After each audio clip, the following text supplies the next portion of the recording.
Towering over the Black Canyon, Hoover Dam's unyielding wall of concrete, poured block by block in the blistering heat of 1933, stands today not just intact, but measurably stronger than when it first set. Modern interstate overpasses, rushed out with chemical-laced quick-dry mixes, fracture and bleed rust after 3 decades of rain and traffic. What brutal ingenuity made the old dam a fortress that defies entropy, while today's pores turn to gravel. In the shadow of the Great Depression, America teetered on collapse. Factories shuttered, bread lines snaked through cities, and 25% of the workforce idled with empty pockets and hollow promises.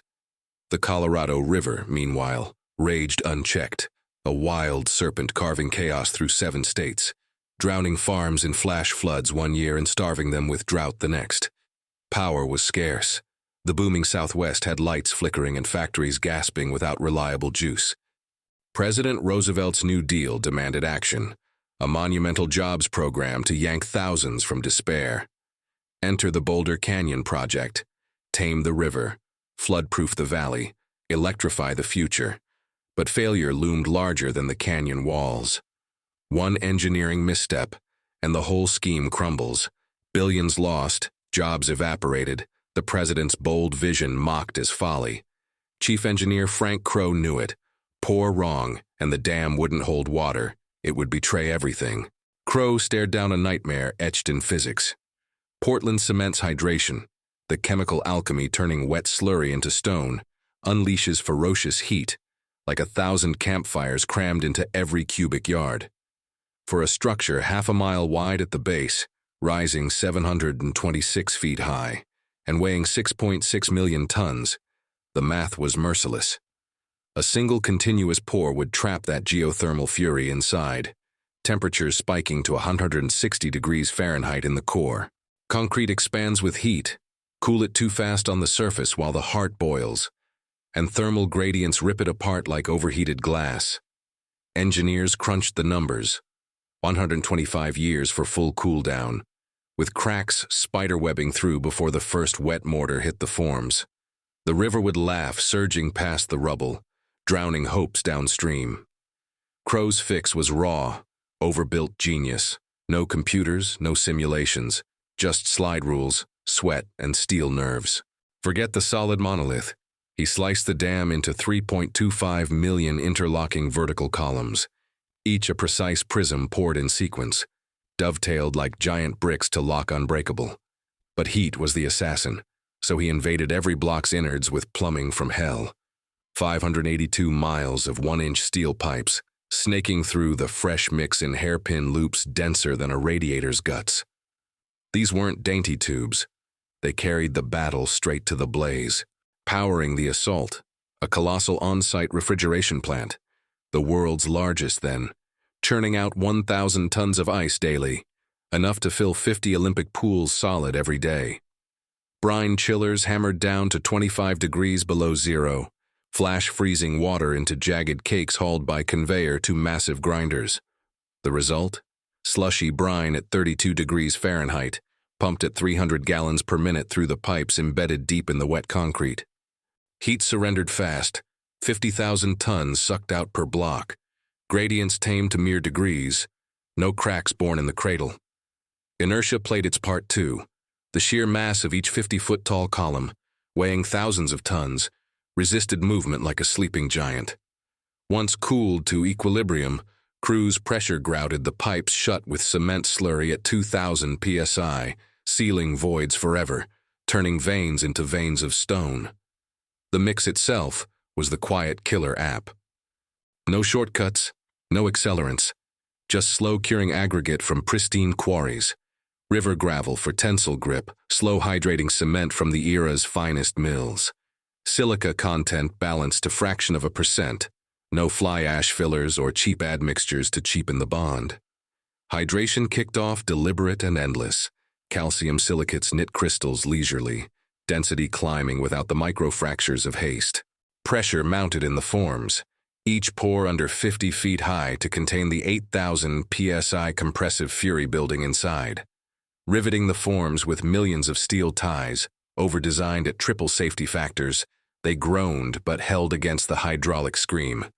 Crow timed it surgical. Upstream columns first, leapfrogging downstream.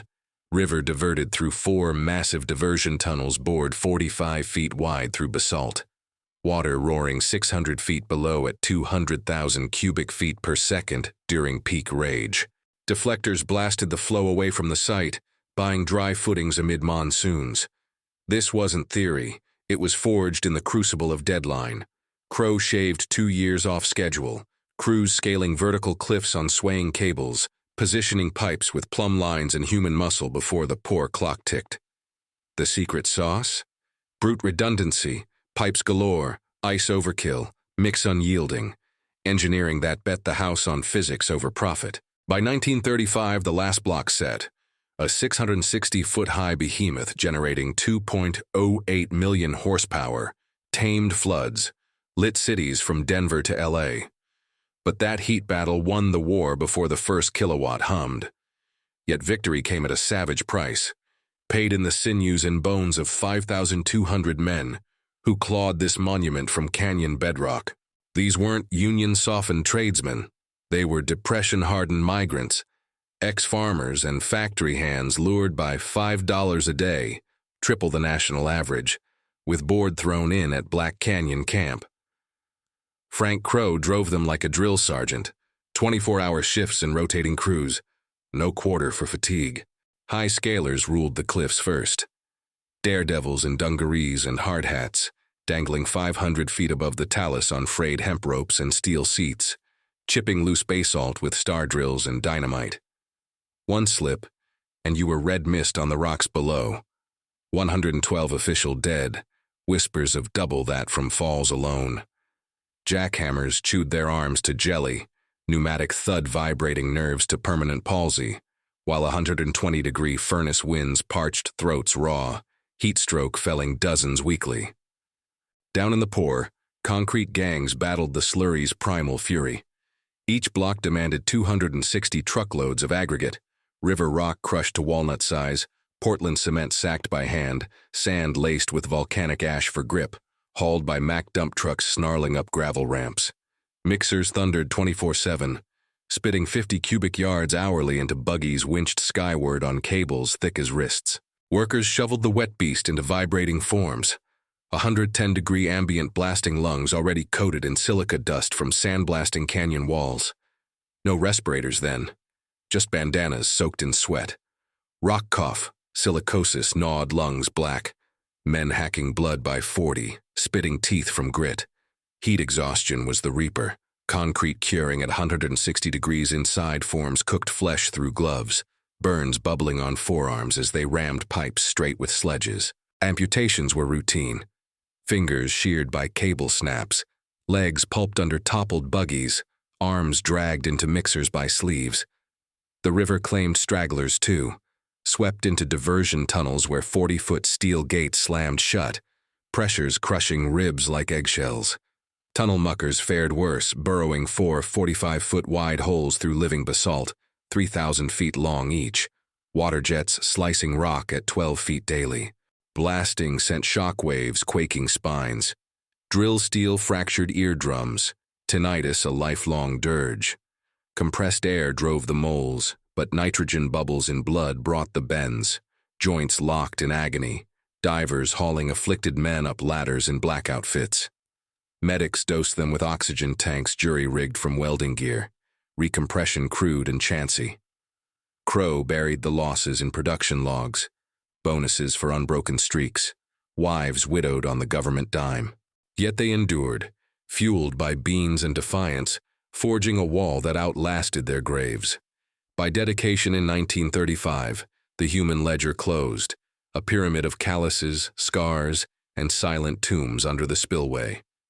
Fast forward 8 decades, and Hoover Dam mocks the calendar with contempt.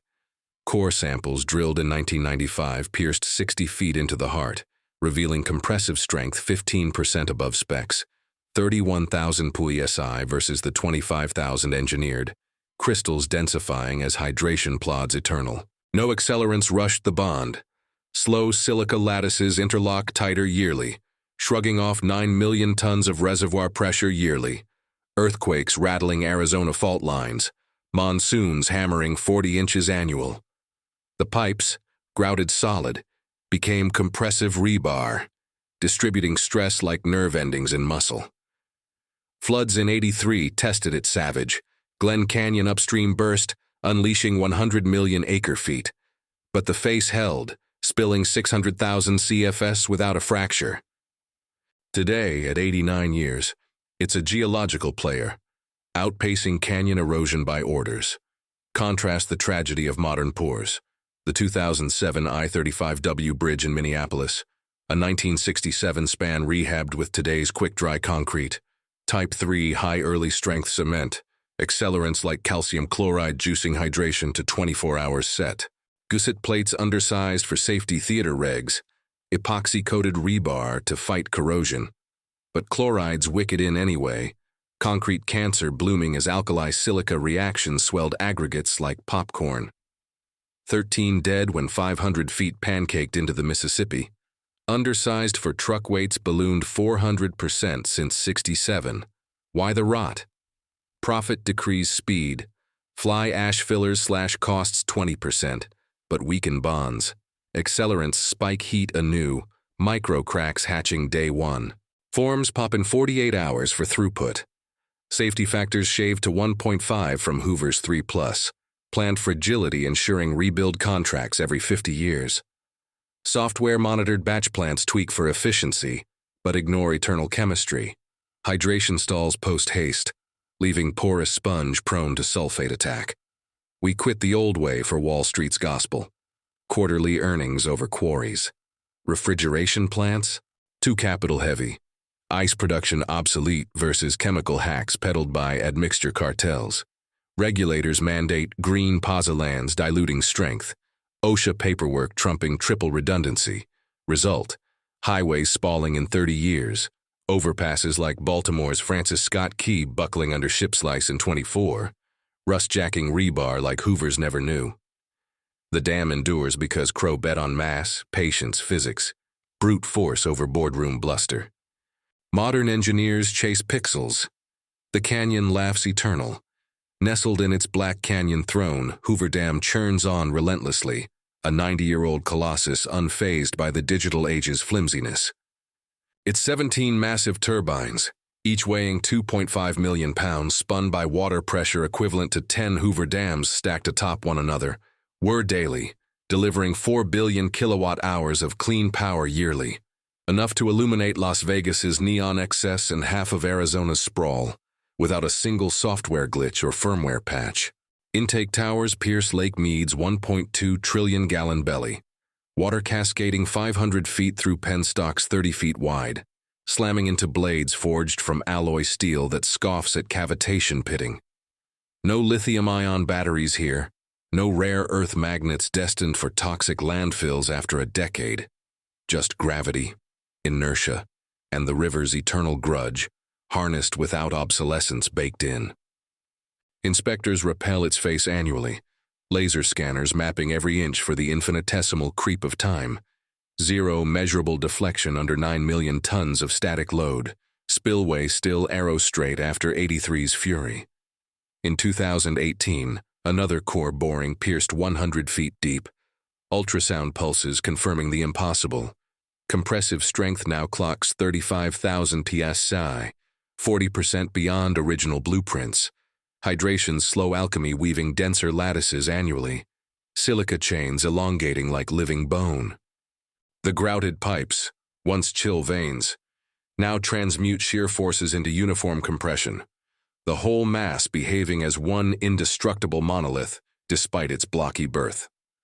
Earthquakes, 5.0 quakes rattling Nevada yearly, register mere harmonic twitches, basalt anchors gripping tighter with seismic flex. Monsoon deluges dump 50 inches in a season, yet no alkali bloom scars the face, no rebar rust jacks the joints. The slow mix repels sulfates like oiled hide. Across the southwest, Hoover's bounty sustains. 8 million acre-feet diverted yearly through canals snaking 1,000 miles, greening deserts into almond orchards and cattle empires. quenching Phoenix's 5 million throats amid mega-droughts that would have starved the old frontier. Tourism flocks 7 million strong annually, gawking at the 660-foot Art Deco facade. Terrazzo cladding uncracked, bronze stars polished by wind alone, while elevators plunge visitors 500 feet into the Nevada wing for generator hall tours, the air thrumming with 60-cycle hum from machinery outlasting its designers. The Bureau of Reclamation maintains it lean. No armies of coders issuing updates that brick the system. No vendor lock-in for proprietary sensors. Just torque wrenches on bearings lubed with wool shear grease. Overhauls every 30 years revealing shafts worn a mere millimeter. Now behold the modern wasteland Hoover silently judges. Take the Hoover Dam spillway catastrophe of 2017, California's tallest at 770 feet, poured in the 1960s with advanced admixtures, but starved of Crow's foresight. Quickset cement, fly ash bulked 30% for green cred, eroded under record rains. The chute gouged 300 feet deep in days, 188,000 downstream evacuated as the behemoth teetered on failure. Repairs guzzled $1 billion, gates retrofitted with frills like IoT monitors that glitch in fog, brittle composites cracking under debris, impacts plastic gears and actuators couldn't withstand. Why? Constructors chased lead points over longevity, accelerants ensuring 7-day forms release but seeding voids where chlorides fester. Safety theater reigned, seismic retrofits focused on flashy dampers, ignoring mass's inertial supremacy. Or witness Europe's Rhine bridges, 1970s spans with polymer concretes promising maintenance-free eternity, until 2021's A73 collapse in Limburg, undersized pre-stress cables snapping from freeze-thaw cycles, deck plunging 100 feet amid traffic, epoxy anchors delaminated, carbon fiber wraps peeled like wet wallpaper. The fix: demolition and rebuild with more of the same, taxpayers footing $200 million while traffic crawls. Profit models demanded, 50-year design lives penciled for replacement revenue, BIM software optimizing for minimal material. Safety factors nibbled to 1.8 amid sustainable mandates diluting aggregates with recycled slag that blooms efflorescence overnight. Drones inspect now, but algorithms miss the chemistry. The halted hydration leaving skeletons porous to CO2 attack, turning rebar to rust flakes in 25 years. America's grid fares no better. John Deere tractors, once ironclad, now brick via dealer-locked software after 1,000 hours, emissions modules demanding $500 updates yearly. Farmers torch ECUs in fury, reverting to 90s mechanics that plow eternal. Wind turbines litter Texas plains, gearboxes of plastic composites shredding after 12 years, blades delaminating from UV fatigue, 80-meter graveyards awaiting China's next subsidy scam, solar farms blister panels yearly, inverters fried by heat cycles no overbuilt copper windings could suffer. Hoover powers through blackouts that cripple Silicon Valleys, its output surging 20% on demand without algorithmic hiccups or cloud dependencies downed by solar flares. We scrapped Crow's playbook for this house of cards because eternity pays no dividends. Corporate raiders gutted foundries for offshored alloys. Engineering schools preach finite element fairy tales over slide rule empirics. Politicians tout innovation as code for disposability. Regulations ballooned. EPA scorns the ice plant's ammonia chillers as climate villains, while mandating biofuels weakening turbine oils. The human element? Union rules cap shifts at 8 hours. Liability lawyers sue over blisters, birthing a workforce allergic to callus. Profit trumps physics. A modern poor saves 15% up front, dooms billions in deferred fixes later. Yet Hoover endures, a rebuke etched in stone. Lake Mead shrinks to bathtub rings, historic lows exposing drowned boats and prohibition relics. But the dam compresses onward, strength accruing against thirstier tomorrows. It whispers to passers-by, true progress isn't faster cures or greener labels. It's mass wed to patience, the inertial defiance of mountains against the ephemeral. We bartered that for pixels and quarterly blips, watching our works crumble while Crow's ghost damns the fools who forgot how to build forever. The canyon, indifferent, keeps its secrets. The river flows on, tamed but unbowed, as the sun dips behind the jagged Nevada escarpment, casting long shadows across the dam's upstream face. Hoover stands sentinel to a world that has forgotten its own strength. Lake Mead, once brimming with post-war abundance, now languishes at 1,075 feet elevation, 107 feet below full pool, the lowest since the reservoir filled in 1941. Exposed shorelines reveal ghostly relics, sunken barges from the 1940s, Prohibition-era speedboats calcified in mud, testament to water levels yo-yoing with climate caprice and overuse. Yet the dam compresses unflinchingly, its base spreading a mere quarter-inch since inception, under relentless hydrostatic thrust, equivalent to 45 million tons stacked in equilibrium. No digital strain gauges whine false alarms. Analog inclinometers bolted into the gallery floors tick imperceptibly, their bubbles steady as the river's pulse. Inside the powerhouses flanking the base, two behemoths stretching a quarter-mile each, housing 17 Francis turbines of 100,000 horsepower apiece. The machinery growls with mechanical purity. Water hurtles through 30-foot penstocks at 200 feet per second, slamming into bronze alloy runners machined to tolerances of thousandths, spinning shafts 40 feet long and weighing 400 tons apiece. Oil-lubricated thrust bearings, poured from Babbitt metal alloys unchanged since the 1920s, absorb 1.5 million pounds of axial load without galling. Their whir, a symphony of hydrodynamic film, far from the servo motor chatter of contemporary hydroplants. Annual inspections demand no orbital polishers or laser welders, just steam-cleaned scroll cases revealing erosion grooves shallower than a thumbnail after 9 decades of silt-laden flow. When output peaks, ramping to 2,080 megawatts on scorching summer days to feed California's grid, the vibration harmonics sync perfectly with the block column's mass, damping oscillations that would shred modern fiberglass penstocks. Up top, the roadway hums with 18 million vehicles yearly. Tire treads pounding the 4-lane crest at 60 miles per hour, seismic sensors logging micro-tremors from Vegas jackpots 30 miles distant. The Art Deco parapets, clad in 1.2 million square feet of terrazzo-embedded aggregate, repel acid rain with surfaces harder than granite, no efflorescence staining the Colorado's mineral kiss. Divers plumb the downstream toe annually, sonar mapping scour holes worn 50 feet deep by spillway jets. Yet the basalt plinth grips firm, over-excavated by 20% in 1933 for inertial lockdown. In 2023, amid record heat domes pushing reservoir evaporation to 7 feet yearly, the Bureau dispatches no drone swarms or AI predictors. Rope teams rappel with plumb bobs, confirming the crest deflects less than 0.1 inch under live load, a fraction of the steel frame sway in glossy high-rises half its age.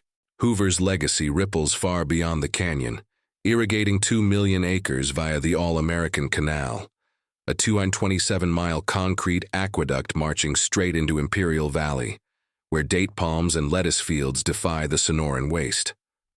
Without its 9 billion kilowatt-hours dispatched since 1937, the post-war boom stalls, Los Angeles's aqueducts run dry. Semiconductors in Taiwan fabs flicker dark. Electric vehicles charging in Phoenix suburbs grind idle. It powered the Manhattan Project's unseen factories, lit the Strip's first casinos, bankrolled the jet age at Edwards Air Force Base. Today, it offsets 2 million tons of CO2 annually, without carbon credits or offset scams. Its efficiency climbing as turbine efficiencies hit 93% through simple blade truing. No rare earth magnets or inverter semiconductors to leach into groundwater post-failure. Modern infrastructure, by contrast, curdles into punchlines of hubris. Consider the 2021 Surfside condo collapse in Florida, Champlain Towers South, a 12-story marvel from 1981 boasting epoxy-grouted post-tension cables and fiberglass-reinforced panels for lightweight durability. Punch list corrosion ignored. Balcony rebar spalled from chloride intrusion in porous quickset slabs, the whole leaning into the void before pancaking 98 souls into sand. Accelerators rushed the pour to meet condo sales timelines, Fly ash at 25% diluting crystal density, leaving alkali silica gel swelling like yeast in humid cycles. Repairs? Denied for budget reallocations to smart glass facades that fogged opaque in salt air. Or the UK's HS2 rail fiasco, billions sunk into high-speed viaducts with polymer-modified concretes promising 120-year spans.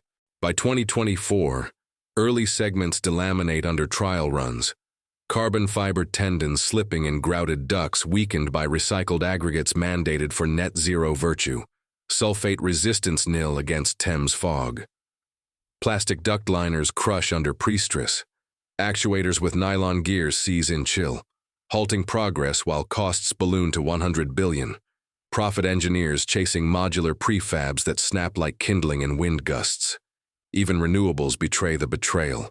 California's Ivanpah solar thermal plant, hyped in 2014 as desert salvation, idles turbines warped by molten salt at 1,000 degrees Fahrenheit, mirrors shattering from thermal shock absent overbuilt castings.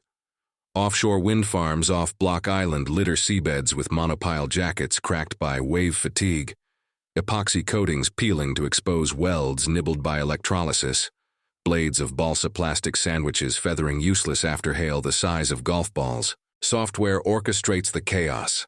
SCADA systems demanding firmware flashes that brick arrays during storms. Vendor-locked protocols extracting tribute until decommissioning at 20 years. Steel recycled into more brittle frames. We forsook Hoover's doctrine for this carnival of ephemera because the ledger lies. Quarterly reports exalt capex shaved by chemical crutches, ignoring OPEC's Armageddon, $2.5 trillion yearly in U.S. infrastructure decay, per ASE tallies. Highways pocked like acne from de-icing salts invading hasty patches. Engineering curricula glorify parametric models over mass margins. Grads wielding Python scripts blind to hydration's glacial poetry. Bureaucrats enforce resilience via checklists, LED sensors on every pier, ignored when batteries die, while scorning the ice plant's ammonia backbone as a refrigerant relic, oblivious to its zero-emission chill versus hydrofluorocarbon belches.